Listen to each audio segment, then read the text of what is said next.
রোজা একটা এমন ইবাদত, যতজন রোজা রাখে আমার জন্যই রাখে। তারা যে খাওয়া ছেড়েছে সেটা আমার জন্যে, তারা পান করা ছেড়েছে আমার জন্যে, দিনে বিবিকে ব্যবহার করে না সেটা আমার জন্যে। এই যে আমার জন্যে তারা ছেড়েছে, এর প্রাইজ কিয়ামতের মাঠে কি হবে? আজজিবি, এর কিয়ামতের মাঠে আল্লাহ তাবারাক ওয়া তাআলা সশরীরে রোজাদারদের কাছে এসে বলবে, ও রোজাদার,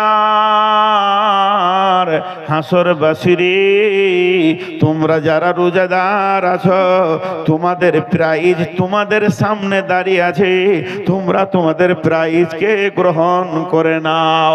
ওদের প্রাইজ হচ্ছে স্বয়ং আল্লাহ।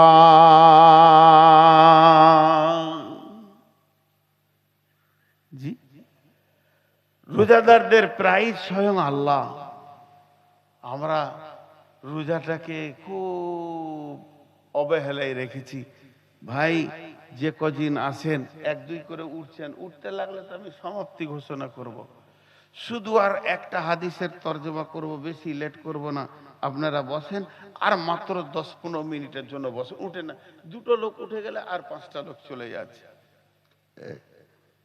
আর এখন জালসা 11টায় শেষ করার চিন্তা করতে হবে। আর ভাই, সবাইকে বলছি, আজকে যাদবপুরের লোক জালসা কমিটি, কালকে আর কোনো গায়ের লোক জালসা কমিটি হবে। সবাইকে বলছি মেলা বন্ধ করেন। যাদবপুরওয়ালারা করেছে তো ওই গায়ে যে বসেছে। আমি ওই গায়ে যখন গাড়ি নিয়ে ঢুকছি তো বলছি, এটা তো যাদবপুর মনে হচ্ছে না, ফের মেলা রয়েছে, কি ব্যাপার? হ্যাঁ, আওয়াজ পাওয়া যায় না। ড্রাইভার বলছে যে মেলা রয়েছে, জিলিপি বিক্রি হচ্ছে, তো কোনো মাইকে সাউন্ড নেই। আমি তখন ভাবছি তো তাহলে এখন এসার টাইম হয়ে গেছে মনে হয়, নামাজ টামাজ পড়ছে। তা খাল পার করে দেখছি মানে ওরা আছি। ভাই, মেলা বন্ধ করে।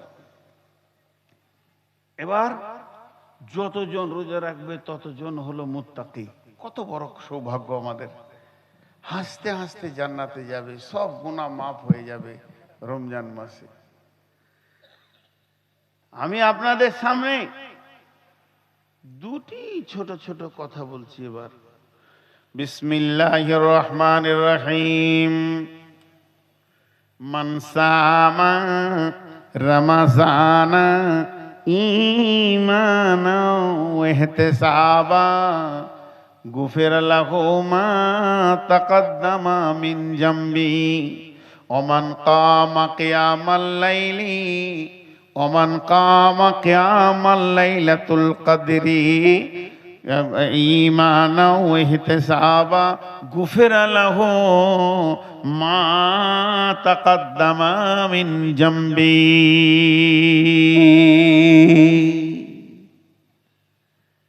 কত মজার কথা ভাই,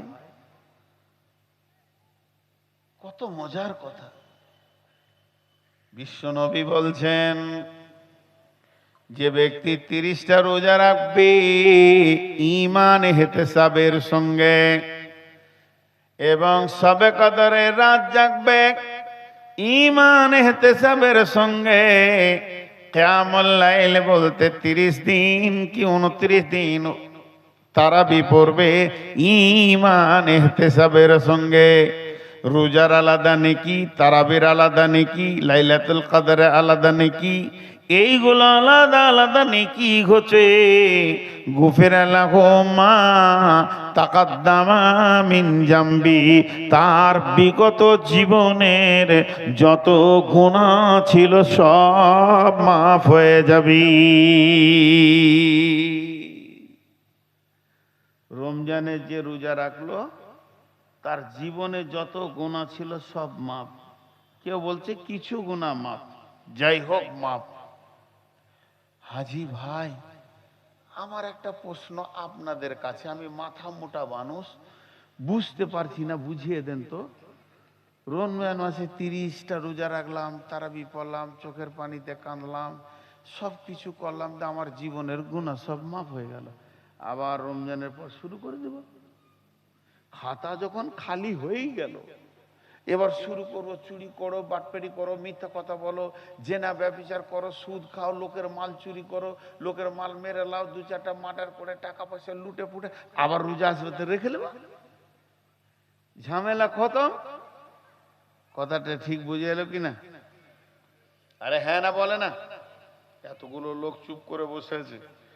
সারা বছর যা মন যাবে কর, লুটেলে, লুচ্চামি থেকে নিয়ে, বেশ্যাগিরি থেকে নিয়ে, চুরি, বাটপাড়ি, সুদ, বেঈমান, যা ইচ্ছা যাবে কর, খালি রোজা রেখে নিব। বিশ্ব নবী বলেছেন তোর জীবনের গুনাহ মাফ। তো মাফ হবে কি হবে না? কেউ কেটে দিতে পারবে যে মাফ হবে না? কেটে দেখ, হাদিসটা তো রসুলের। কারো কাটার ক্ষমতা নাই যে মাফ হবে না। তাহলে মাফ হবে। কি মজা, কি মজা! রোজার পরেই সুদের ব্যবসা লাগাবো, কি মজা! কোটি কোটি টাকা করে নিব। কিন্তু একটা জিনিস জানেন, মুসলিমদের একটা বাচ্চা ছেলেও জানে। সেটা কি? বিনা উজুতে নামাজ হবে? হবে না। 4 বছর 5 বছরের ছেলে, ওর হুঁশ নাই, বাপ মসজিদে নিয়ে গেছে, বাপ উজু করছে, ও হাত মুখ ধুইলে মসজিদ ঢুকে গেল, ভাবছে এটা উজু। তার মানে ওর এই জ্ঞানটুকু হয়েছে বিনা উজুতে নামাজ হবে না। কিন্তু উজু নামাজ নয়। উজুটা কি নামাজ? কিন্তু লা সালাতা ইল্লা বিতহুর, উজুটা নামাজ নয়, কিন্তু উজু ছাড়া নামাজ। রোজার 2টা শর্ত আছে, এটা আজও পর্যন্ত আমরা খেয়াল করিনি। আল্লাহ রসুল বলছেন, মান সামা রামাযানা, মান সামা রামাযানা ঈমানাও ওয়া ইহতিসাবা, যে রোজা রাখবে ঈমান আর ইহতিসাবকে সঙ্গে করে, ঈমান আর ইহতিসাবকে সঙ্গে করে, ঈমান আর ইহতিসাবকে সঙ্গে করে, গুফিরা লাহু মা তাকাদ্দামা মিন জামবি, ওই লোকটার জীবনের গুনাহ মাফ হয়ে যাবে। 70 বছরের যদি কঠোর বেঈমান হয় আর সুদ বাটপারি জেনা ব্যভিচার করে আসমান পর্যন্ত যদি গুনার পাহাড় করে দেয়, সবগুলো ভ্যানিশ হয়ে সাদা হয়ে যাবে। শর্ত হচ্ছে ঈমান আর ইহতিসাব রোজার ভিতরে রাখতে হবে। এই দুটো ছাড়া রোজা মাফ হবে না কিছুই। ঈমান কি ইহতিসাব সি, যেমন না খাওয়ার নাম রোজা, খেয়ে নিলে রোজা থাকবে না, তেমনি ঈমান আর ইহতিসাব থাকতে হবে। খালি এই দুটি বলে আপনাদের কাছে সমাপনী টানবো। ঈমানটা কি? আমার গুনাহ মাফ হবি, আমার রোজা কবুল হবি। শুধু রোজা কবুল হবে, হয় কি হয় না এরকম চলবে না। হবি, আমার গুনাহ মাফ হবি। পৃথিবীর কারো গুনাহ মাফ হলো আর না হলো, আল্লাহ যখন আমাকে সাহারি খাওয়াচ্ছে, ইফতার খাওয়াবে, রোজা রাখার জায়গায় যখন আল্লাহ আমাকে এনেছে, রোজার ময়দানে যখন আল্লাহ আমাকে ঢুকেছে, নিশ্চয়ই আমার গুনাহ মাফ হবে। আল্লাহ তাবারক ওয়া তাআলা বলেন, বান্দা আমার উপরে যেমন ধারণা করবে আমি তার উপরে সেই রকম ব্যবহার করব। তুমি ধারণা মজবুত রাখো, পৃথিবীর কারো গুনাহ মাফ যদি না হয় তো আমার গুনাহটা মাফ হবে। এই ধারণাটা যখন তুমি রাখবে, আমি আল্লাহ তোমার ধারণা মোতাবেক ব্যবহার করব, তোমার গুনাহকে মাফ করে দিব। হাজি ভাই, একটা কথা জিজ্ঞেস করছি আপনাদেরকে। আজকে রোজা ইফতার হবে ধরেন 5টা 20-এ, 5টা 20-তে, আর আমি 5টার সময় শ্বশুর বাড়ি চলে গেছি।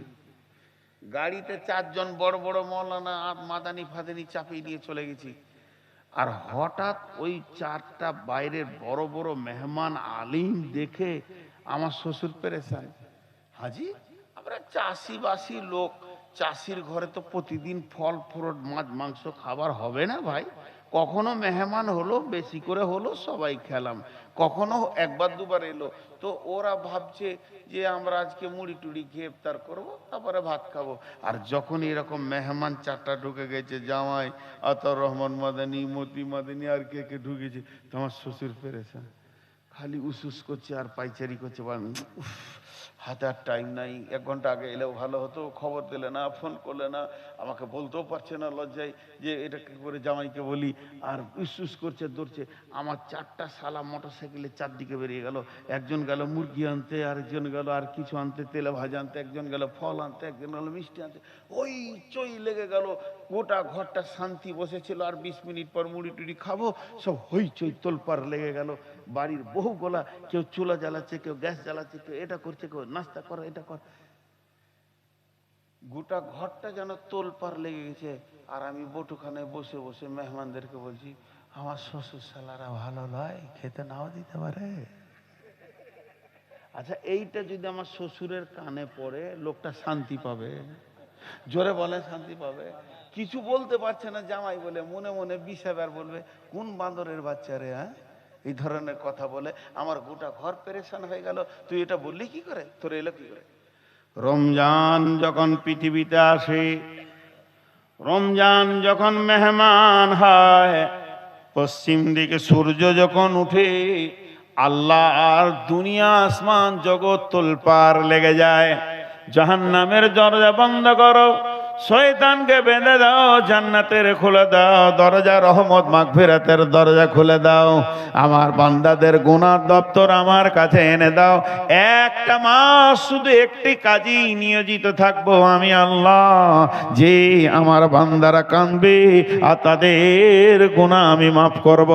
আসমান জগৎ তোলবার লেগে গেছে, ফেরেশতারা দৌড়াদৌড়ি করছে, রমজান এসে গেছে, রমজান এসে গেছে, রমজান এসে গেছে, পাপীরা মাপ পেয়ে যাবে, পাপীরা মাপ পেয়ে যাবে। শয়তান মাথা ঠুকছে, চারিদিকে তোলপাড় লেগে গেছে। আর এদিকে যাদবপুরের মসজিদে দোয়া চলছে তারাবির পর, ইমাম সাহেব দোয়া করছেন, আল্লাহ ক্ষমা করে দাও, মাফ করে দাও, আমরা চুরি করেছি মাফ করে দাও, মিথ্যা বলেছি তুমি মাফ করে দাও, এ আল্লাহ আমরা তোমার গোলাম, কখনো সুদ খেয়েছি না, মাফ করে দাও। এরই ভিতরে মাস্টার কাঁদছে চোখের পানিতে, কথা তো ঠিক, আমি গুনাহ করেছি মাফ করে দাও, নিজের গুনার জন্য মাফ চাইছে। ডাক্তার কাঁদছে হু হু করে, মজ্জেন কাঁদছে চোখের পানিতে, আজি কাঁদছে, গাজি কাঁদছে। ওরই ভিতরে এক বেঈমান মাঝখানে বসে মাঝে মাঝে বলছে আমিন আমিন, আর একবার করে মনে বলছে মাফ হতে পারে না পারে। আল্লাহ বলছে তোর মতো বেঈমান আর পৃথিবীতে দ্বিতীয়টা নাই। এই রকম নোংরা কথাটা তোর ভিতরে ঢুকলো কি করে রে?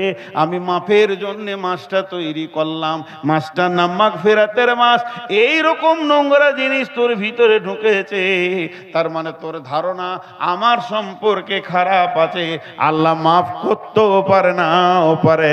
অতএব বান্দা শোনো, এটা হলো মাগফিরাতের মাস। বিশ্ব নবী বলছেন রোজা রাখবে, ইমানের সঙ্গে রাখো, 100% ইমানকে বুকে নিয়ে রোজা রাখো।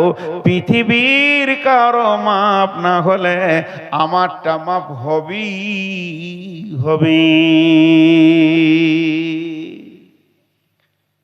এটা হলো ইমান, ইহতিসাব। আপনাদের বিরক্ত লাগেনি তো? আর 5 মিনিট লিখি। কে বলছে চলেন? মাথা খারাপ, 400 সুগার, সব পালিয়ে গেল।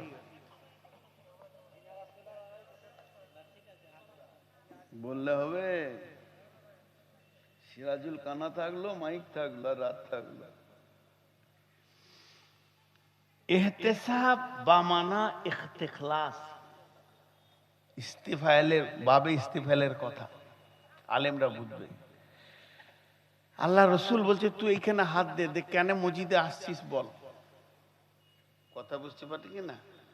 কথার কথা বোঝানোর জন্য বলছি, আমি আপনাদের মসজিদের ইমাম, আর গেটে যে ঢুকছে যত লোক, কাউকে আমার বলার অধিকার নাই যে তুই বাড়া, যত বড় বদমাশ আসবে আসো ঢোকো।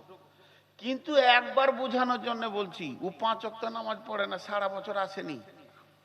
এই মাগরিবে পশ্চিম দিকে রোজার চাঁদ উঠেছে, তো বেটিটাকে বলছে মাকে ওই গত বছরের রোজার সেই জামাটা বের করে দে, তো মুচড়ে ভরা আছে, ওইটাকে বের করিলে গোসল টোসল করে একবার মুসালি থেকে মাথায় টুপি লেগে মসজিদ ঢুকছে। আমি ওকে গেটে জিজ্ঞেস করছি, তুই কেন এলি রে, তুই কেন এলি? এটা আমার অধিকার নাই, তাও জিজ্ঞেস করছি, বল তোর নিয়তটা বল, কি জন্য তুই ঢুকছিস? এর নাম হচ্ছে ইখতিলাস। ইহতিসাব বলা হয়। ইহতিসাবের কয়েকটা মানে আছে, তার মধ্যে একটা মানে হচ্ছে তুমি তোমার নিয়তকে জিজ্ঞেস করো কেন রোজা রাখতে এসেছো বলো। বিশ্বনবী বলছেন মনকে টানি কর, তুই কেন রোজা রাখছিস তুই বল। মন তখন বলছে গুনাহ মাফ হবি, জান্নাত যাবো, আর ফুরফুর করে হাওয়াতে বাস করব, যত গুনাহ করেছি সব ক্ষমা হয়ে যাবে, ওই নিয়তে আমি এসেছি। কিন্তু বন্ধুরে ওই নিয়তের সাথে আর একটা নিয়ত জোড়া আছে। আর একটা নিয়ত কি জোড়া আছে? যেদিন 30টা রোজা হয়ে যাবে মসজিদ থেকে পালাবো। এই মাল আছে কিনা? মসজিদে বিড়বিড় করে বলছে, হে মসজিদ, 1 মাস এসেছি, খুব বিরক্ত করেছি, আর আমি আসবো না, সালাম। বেঁচে থাকলে আগামী বছর দেখবো। দেখবেন ওই বদমাশগুলো রোজাতে ভিড় করবে, ওদের আবার গলার ফাঁড় কত, টাইম হয়েছে নামাজ পড়াও। ঈদের দিনে ওর আবার বহর কত, চোপার জোর কত, জুতা থাকলে ওদের মুখে মেরে দেওয়া দরকার। বিশ্বনবী বলছেন যারা রোজা রাখে না তারা যেন ঈদগাহে না আসে, তাদের ঈদগাহে কোনো আনন্দ নাই। ঈদের আসল আনন্দটা কি সেটা এরা বুঝে না। এরা ভাবছে নতুন জামা কাপড় পরে নিব, দলে দলে ঘুরে বেড়াবো আর সেলফি তুলবো, তাহলে এটার নাম হবে ঈদ। এর নাম ঈদ নয়। ঈদের আনন্দ আমি 30টা রোজা রেখেছি, আজকে আল্লাহ আমার আমল নামাতে রোজার সবটা দিবে, আমার গুনাহগুলোকে আল্লাহ কেটে দেবে, নেকি লিখে দিবে। এই আনন্দে আমি ঈদের 2 রাকাত নামাজ পড়তে এসেছি। যে একটাও রোজা রাখলো না তার ঈদগাহে কি লাভ আছে? এবার ওই চিটিং বাজটাকে আল্লাহ বলছে তুই মসজিদ কেন ঢুকছিস? নবীজি বলছেন তুই জিজ্ঞেস কর কেন তুই মসজিদ ঢুকছিস। মনে মনে করছে 5টা হলো আর 25টা আছে, 20টা হলো আর 10টা আছে, 25টা হলো আর 5টা আছে, 27টা হলো আর 3টে আছে, 29টা হলো চাঁদ হলো না, কার একটা রোজা রেখে নিয়ে আর আমি মসজিদে আসবো না, মসজিদ ছেড়ে দিব। ফেসবুকে দিয়েছে একজন ভাই, আমাদের কয়েকটা মুসল্লি হারিয়ে গেছে, পেয়ে থাকলে ধরে মসজিদে ভরে দাও। সল মাস হারিয়ে